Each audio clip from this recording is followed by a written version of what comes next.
The city of New York during the final weeks of December is a battlefield disguised as a winter wonderland. The biting wind off the East River cuts through wool coats like a serrated blade, and the blinding glow of millions of festive lights serves only to shadow the greed festering in the hearts of the elite. For most, this season is about warmth and reflection, but for those who inhabit the glass towers of Fifth Avenue, December is a high-stakes game of status, ego, and betrayal. I stood on the corner of 57th Street, my breath hitching in the frigid air, clutching a worn leather satchel that contained the culmination of 5 years of silence, sacrifice, and absolute focus. To the passers-by, I was just another anonymous face in a cheap puffer jacket, perhaps a struggling intern or a delivery girl rushing to meet a deadline. They saw a girl with reddened cheeks and tired eyes, someone easily overlooked, someone inconsequential. They had no idea that I was carrying the catalyst for a financial explosion that would rewrite the hierarchy of the city's most prestigious jewelry house. My name is Elara Vance, though in the halls of Sterling & Sons, I am simply the shadow. For 3 years, I have worked as a junior cataloger, a position so lowly that the CEO, Marcus Sterling, has never once looked me in the eye. I am the girl who fetches the espresso at 4 a.m., the girl who files the insurance manifests for stones worth more than my entire lineage, and the girl who witnesses the ugly truth behind the velvet curtains. Marcus Sterling is a man built on a foundation of inherited prestige and carefully curated lies. To the public, he is the king of diamonds, a philanthropist who hosts the most exclusive Christmas Eve gala in the world. To me, he is the man who embezzled my father's life work, drove him to a broken-hearted end, and then had the audacity to hire me as a pity case, unaware of who I truly was.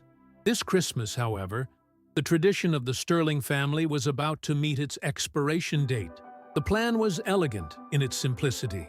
I had spent years tracking a specific piece, the Midnight Star. It is a rare, pear-shaped blue diamond of impossible clarity, weighing exactly 24 carats. It disappeared from the market 30 years ago under suspicious circumstances involving my father's jewelry firm. 2 months ago, it resurfaced. Marcus Sterling had managed to acquire it through a series of shell companies, intending to sell it at his legendary Christmas Eve auction to an anonymous billionaire. This sale wasn't just about profit. It was Marcus's ticket out of a mounting debt crisis that threatened to collapse his empire. He needed that $1 million, a fraction of its actual value, but enough to satisfy his immediate creditors, to keep his facade intact. But Marcus had a problem. He was greedy and he was desperate. I knew his pattern. Marcus never played fair when he could play dirty. My surveillance of his private office, conducted through a hidden camera I'd installed months ago during a late-night inventory shift, revealed his play. He had commissioned a master forger to create a simulant, a high-end cubic zirconia coated in a thin layer of diamond film, cut to the exact dimensions of the Midnight Star. His plan was to show the real stone to the buyer. Then, during the chaotic final hours of the Christmas Eve gala, swap it for the fake. He would keep the $1 million payment and the $1 million stone, doubling his take while leaving the buyer with a worthless piece of glass that would take months to be identified as a fraud. It was a classic bait and switch, fueled by the arrogance of a man who believed he was untouchable. I entered the lobby of Sterling & Sons, the scent of expensive pine needles and cinnamon filling the air. The decorations were opulent, gold-leafed ornaments and white orchids that screamed of wealth. I headed toward the secure vaults in the basement, my heart hammering a rhythmic beat against my ribs. Today was the final appraisal before the gala. As a cataloger, I was responsible for the final weigh-in and the sealing of the transport cases. Usually, Marcus would have a senior partner handle this, but the senior partners were all at a pre-gala luncheon at the plaza. He had left the grunt work to me, believing I was too stupid or too intimidated to notice the sleight of hand he was about to perform. When I reached the vault, Marcus was already there. He looked every bit the silver-haired predator, dressed in a bespoke charcoal suit that cost more than my annual salary. Beside him sat a small, velvet-lined briefcase. He didn't look up as I entered. He was staring at the midnight star, which sat on a pedestal under a focused halogen beam. The blue light it threw off was hypnotic, a deep, oceanic hue that seemed to swallow the room. "Vance," he snapped, his voice like grinding gravel. "You're late. The buyer's representative will be here in 3 hours. Get the certificates ready and prepare the transit seal. I want this locked down immediately." "Of course, Mr. Sterling," I said, my voice intentionally soft and submissive. I moved to the workstation, keeping my head down. I could see his reflection in the polished steel of the vault door. He was nervous. His fingers were twitching near his pocket. I watched as he reached into the briefcase, pulling out a second, identical velvet box. He waited for me to turn my back, to reach for the sealing wax. In that split second, I saw the blur of his hand. He moved the real midnight star to his coat pocket and placed the fake on the pedestal. It was a clumsy move, born of a man who had never been questioned. But to an untrained eye, the sparkle of the simulant was convincing enough under the harsh vault lights. "There," Marcus said, breathing a sigh of relief he couldn't quite hide. "Seal it up. I have a gala to prepare for. And Vance, make sure you're wearing something decent tonight. We need the help passing out the champagne programs. Don't embarrass the firm." He walked out, the heavy vault door clicking shut behind him, leaving me alone with the fake stone and my own thoughts. He thought he had won. He thought he had just secured his future by stealing from a ghost. What he didn't realize was that I hadn't just watched him swap the stone. I had anticipated it. I had been one step ahead of him since the moment he bought that diamond. As I reached into my own satchel, pulling out the third box, the one I had spent my entire life's savings and my father's remaining assets to secure, I smiled. The game wasn't just about a diamond anymore. It was about the total public destruction of the Sterling name. Tonight, at the height of the Christmas Eve festivities, when the snow fell and the carols played, Marcus Sterling would find out exactly what happens when you try to swindle a woman who has nothing left to lose but her shadow. I began the process of sealing the box, but not with the fake he had left behind. The trap was set, and the bait was far more dangerous than he could ever imagine. The grand ballroom of the Pierre Hotel was a cavernous temple of excess, dripping in gold leaf, crystal chandeliers, and the suffocating scent of thousands of imported white lilies. This was the pinnacle of the social season, the Sterling & Sons' annual Christmas Eve gala. Outside, a gentle snow began to coat the black cars idling along Central Park, but inside, the air was thick with the heat of 1,000 bodies and the electric hum of concentrated wealth. I moved through the crowd like a ghost in a cheap black dress, a tray of champagne flutes balanced on one hand.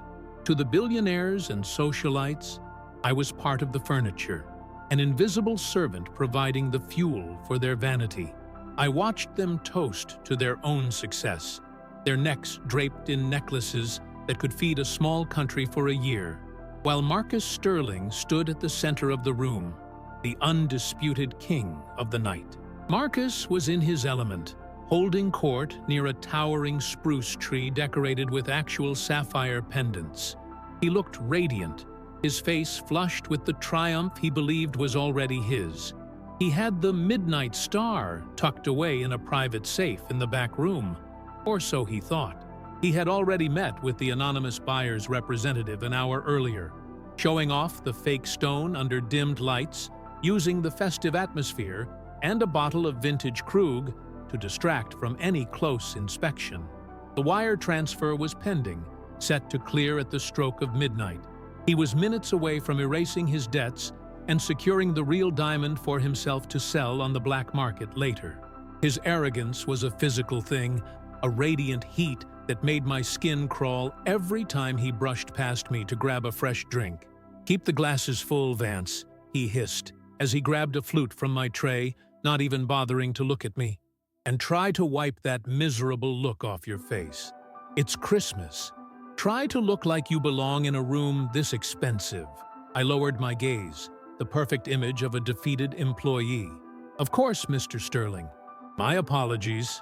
As he walked away, laughing at a joke made by a high-ranking senator, I felt the cold weight of the flash drive in my pocket. The plan was moving into its second phase. While the elite of Manhattan gossiped and flirted, I had spent the last hour navigating the hotel's service corridors.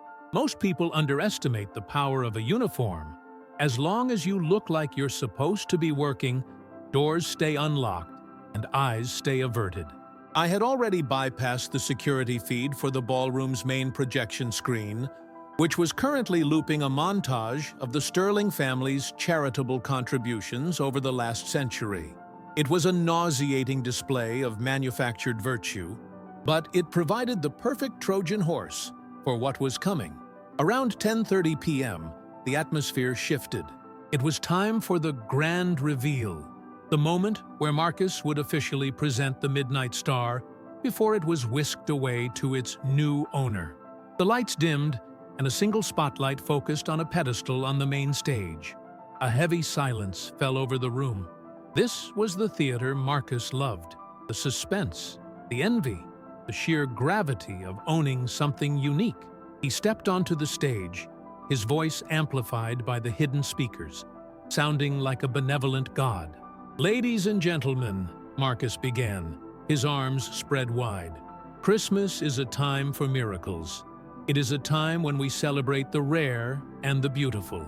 Tonight, Sterling & Sons is proud to have brokered the sale of a legend, a stone that was lost to time, reclaimed by our dedication to excellence.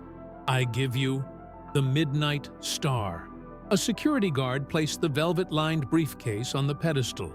Marcus opened it with a flourish. Under the high-intensity stage lights, the diamond he had planted, the high-end fake, shimmered brilliantly. The crowd gasped in unison. To the naked eye from 20 feet away, it was breathtaking. The fake was a masterpiece of deception, designed to mimic the refractive index of the real thing just long enough to pass a casual glance. I watched Marcus's face. He was beaming, his chest puffed out. He was at the height of his power, basking in the adoration of his peers, convinced he had pulled off the greatest heist of his career. But the hum of the crowd was interrupted by a flicker on the massive screen behind him. The montage of orphanages and hospital wings suddenly cut to black. A low, distorted hum vibrated through the floorboards. Marcus froze, his smile faltering as he sensed the shift in the room's energy. He turned around, squinting at the screen. The screen flickered back to life, but it wasn't showing the Sterling history anymore. It was a high-definition recording from the vault earlier that afternoon. The angle was perfect. Overhead, crystal clear. The room watched in stunned silence as the video played. Marcus Sterling, looking over his shoulder, reaching into his pocket, and swapping the real Midnight Star for the imitation. The video zoomed in on his face, capturing the jagged, desperate look in his eyes as he committed the fraud. A murmur began to ripple through the ballroom like a rising tide. The socialites exchanged confused glances. Marcus's face went from pale to a sickly, mottled purple. He began to stammer, waving his hands at the AV booth. "Turn that off. It's a prank. A digital fabrication. Security. Shut it down now." But I wasn't done.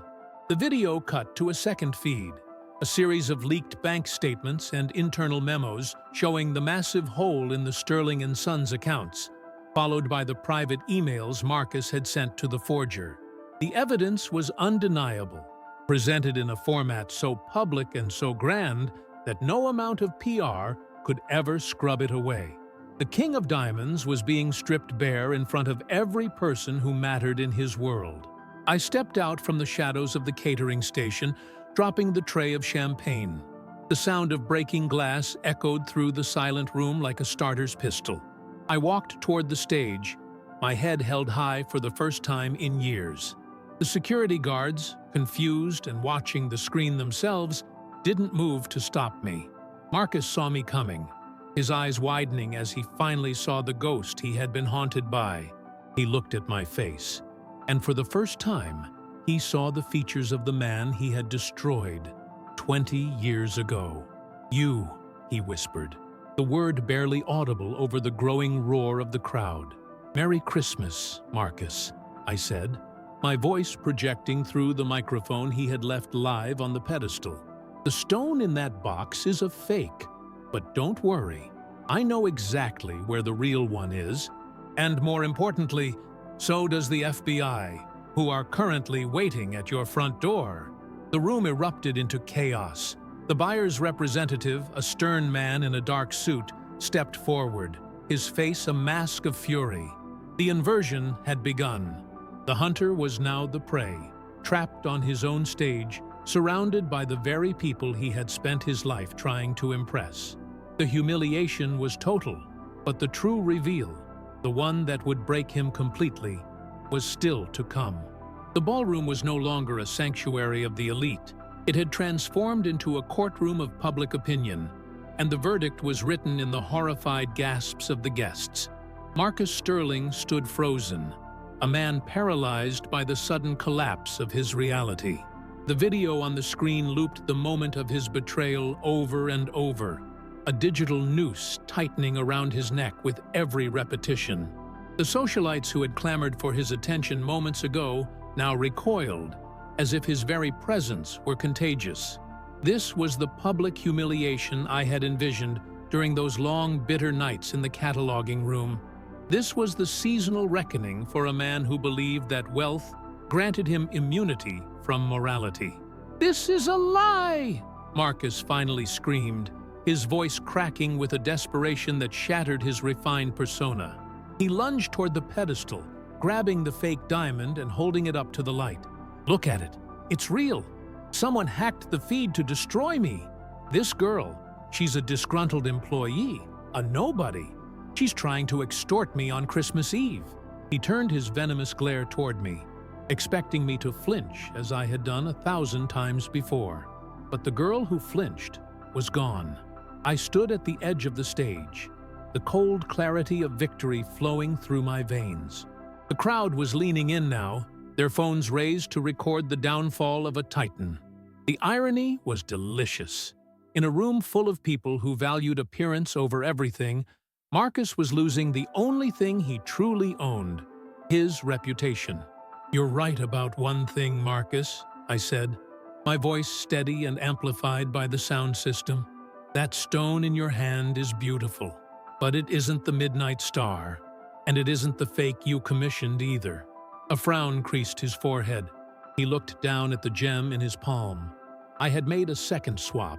While he was busy gloating over his cleverness earlier in the day, I had replaced his high-end simulant with a third stone, a piece of common industrial glass I had etched with a laser to include a very specific serial number. "Check the facet on the pavilion, Marcus," I commanded. "The number etched there isn't a certification code. It's a date, October 14th, 2005, the day my father signed the contract that you used to bankrupt him." Marcus's hands began to shake violently. He reached for a jeweler's loupe in his pocket, a reflex born of decades in the trade. As he peered through the lens at the piece of glass, his face drained of what little color remained. He saw the date. He saw the evidence of a daughter's long-game revenge. The $1 million gift he thought he had stolen was nothing but a mirror reflecting his own greed back at him. "Where is it?" he hissed, stepping toward me, his fingers curling into fists. "Where is the real Midnight Star?" "The real stone was never in the vault today, Marcus," I replied, a slow smile spreading across my face. "I moved the real diamond weeks ago. I knew you'd try a swap, so I made sure the real asset was safely in the hands of the authorities as evidence of your long-term embezzlement. You didn't just try to swap a fake today. You tried to sell a stone that was already flagged as stolen property by the SEC and the FBI? At that moment, the heavy oak doors at the back of the ballroom swung open. The festive music had stopped, replaced by the heavy, rhythmic tread of federal agents in tactical gear and dark suits. The crowd parted like the Red Sea. Leading them was a woman I had been meeting with in secret for months, an investigator specializing in high-value corporate fraud. Marcus looked from the agents to the screen, then back to me. The realization finally hit him. He hadn't just been caught in a lie. He had been led into a trap that had been years in the making. The heredera disfarçada, the disguised heir of the Vance legacy, had finally come home to claim what was hers. "Marcus Sterling," the lead agent announced, her voice cutting through the stunned silence. "You are under arrest for grand larceny, securities fraud, and the attempted sale of stolen assets. Drop the glass and put your hands behind your back." The fake diamond fell from his trembling fingers, hitting the stage with a dull, hollow thud, the sound of a life built on shadows finally hitting the floor. As the handcuffs clicked shut over his wrists, the crowd began to whisper, a frantic buzzing sound of 1,000 reputations being recalibrated. The king was dead. I stepped down from the stage, walking past the rows of stunned millionaires. I felt no pity for the man being led away in tears. I felt only the weight of the justice I had finally secured for my father. As I reached the exit, I paused and looked back at the ballroom. The white lilies, the gold leaf, the massive Christmas tree, it all looked like tinsel and cardboard now. The illusion of the Sterling Empire had vanished, replaced by the cold, hard truth of the winter night. Outside, the snow was falling more heavily now, covering the city in a clean, white blanket. I pulled my coat tight around me, the crisp air filling my lungs with the first taste of true freedom I had known in a decade. My phone vibrated in my pocket. It was a notification that the Vance family accounts, frozen for 20 years, were being restored as part of the legal recovery process. The $1 million gift I had given myself wasn't a diamond. It was my name. The city lights twinkled like distant stars as I walked toward the subway, leaving the chaos of the Pierre Hotel behind. For everyone else, it was Christmas Eve, a night of gifts and celebration. For me, it was the first day of a new life. The shadow had stepped into the light, and the world would never look at a diamond the same way again. As the clock struck midnight and the fireworks for the upcoming new year began to test their sparks over the skyline, I knew one thing for certain. Revenge is a dish best served under the glow of Christmas lights, with a cold, blue diamond as the centerpiece.